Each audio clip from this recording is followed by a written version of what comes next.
Qərbi Azərbaycanlıların özünə məxsus bir dəyərləri var. Birdilər, hər zaman bir-birinin arxasındadılar, mübarizdirlər. Söz verdilərsə, sözlərini mütləq yerinə yetirəcəklər. Təbii ki, bu saydığımız xüsusiyyətlər Azərbaycanın bir sıra ərazilərində yaşayan insanlara xas olsa da, bunu etiraf etməliyik ki, Qərbi Azərbaycanlıların birliyi bir başqadır. Diqqət etsək, bu hətta onların məişətində də özünü büruzə verib.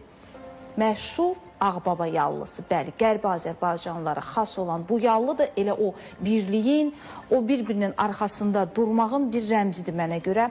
Və Qərbi Azərbaycanlı olan dostlarımın bir çoxları deyir ki, ay Kübra, bizim el şənliklərimizdə, toylarımızda yaşlı analarımız, atalarımız deyir, bəlkə də yeriyəndə deyir, əziyyət çəkir, yeriyə bilmir, bəlkə də deyir, ayağı tutmur.